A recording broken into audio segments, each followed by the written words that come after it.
Students, आज हम लोग फिर जो है वीवीआई क्वेश्चन जो है क्लास 12 के लिए जो इकोनॉमिक्स के लिए जो है सॉल्व करेंगे। तो आज का जो मेन वीवीआई क्वेश्चन है वो है चार क्षेत्रीय अर्थव्यवस्था में चक्रीय प्रवाह को समझाना है।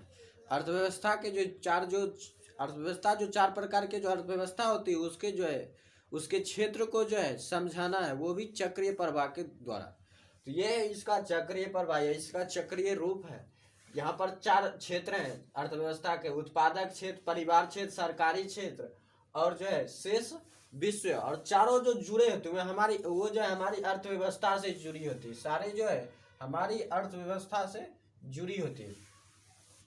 तो ये जो चारों हमारी अर्थव्यवस्था से जुड़ी होती है और ये जो है अपना जो कोई भी कार्य करती है तो दो ही रूप में करती है, एक होती है प्राप्ति और एक होता है भुगतान।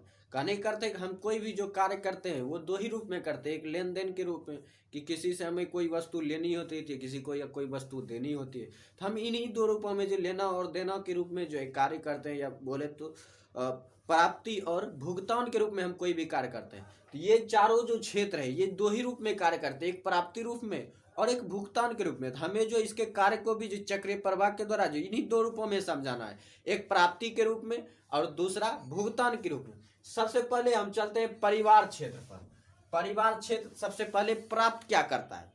तो परिवार क्षेत्र प्राप्त क्या करता है? तो परिवार क्षेत्र जो प्राप्त करता है तो उत्पादक क्षेत्र के जो उत्पादन से जो है उसके कारक आय से जो उत्पादन के जो कारक आय है, जैसे हो गया लगान हो गया या ब्याज हो गया, या हमें जो उत्पादन से जो लाभ हुआ है वो सब जो प्राप्त करता है वो जो परिवार क्षेत्र प्राप्त करता है। तो परिवार क्षेत्र कह सकते हैं, परिवार क्षेत्र जो है लगान, कर, मजदूरी, लाभ ये सब जो है प्राप्त करता है, तो वो जो है परिवार क्षेत्र प्राप्त करता है। तब हो गया परिवार क्षेत्र प्राप्त क्या क्या करता है? तो ये जो उत्पादक से जो उत्पादन के क्रम में जो है जो प्राप्त होते हैं, हमें जो लगान प्राप्त होते हैं, ब्याज प्राप्त होते हैं, मजदूरी प्राप्त होते हैं, वो जो है परिवार क्षेत्र प्राप्त करता है। तो ये हो गया प्राप्ति। अब चलते हैं भुगतान पर। आखिर जो है परिवार क्षेत्र को भुगतने क्या क्या पड़ते हैं या भुगतान इसको क्या क्या करने पड़ते हैं? इसको जो सबसे पहले जो है सरकारी क्षेत्र को जो प्रत्यक्ष कर भुगतान करना पड़ता है। परिवार क्षेत्र को जो है सरकारी क्षेत्र को जो है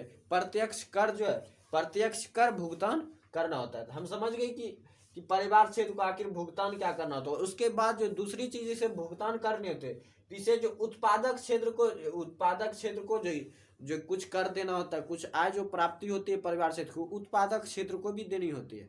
क्योंकि हम उत्पादन बिना किसी वस्तु पर बिना कुछ व्यय किए खर्च नहीं कर सकते। तो हम जिससे कोई भी वस्तु लेते हैं उस पर जो हमारी खर्च राशि होती है वो हमें उसे चुकानी पड़ती है, तो वो हमें देना पड़ता है। तो ये है भुगतान, जो कि परिवार क्षेत्र क्या भुगतान करता है। तो हम कह सकते हैं परिवार क्षेत्र जो है सरकारी क्षेत्र को जो है प्रत्यक्ष कर भुगतान करता है।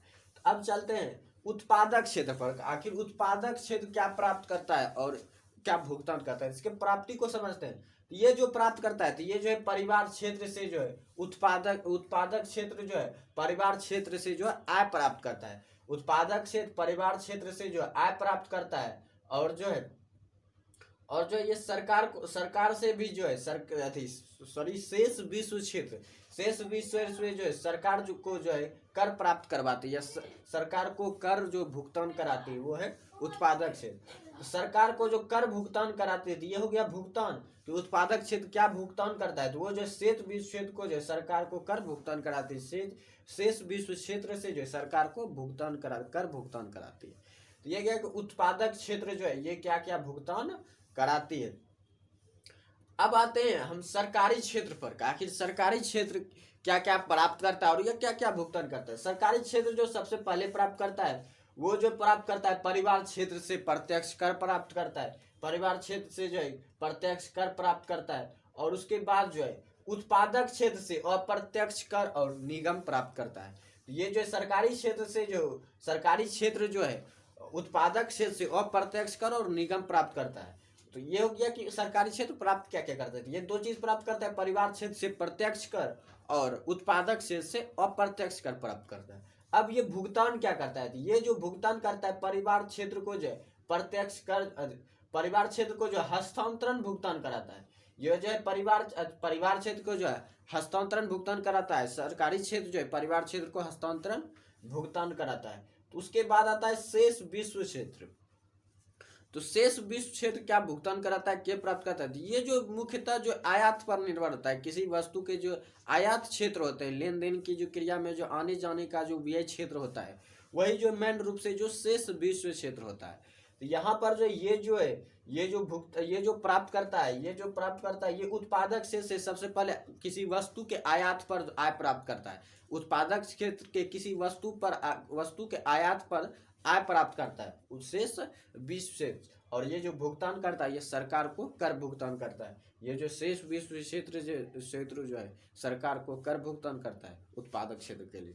ये जो ये चक्रीय प्रवाह, चारों क्षेत्रीय अर्थव्यवस्था का चक्रीय प्रवाह।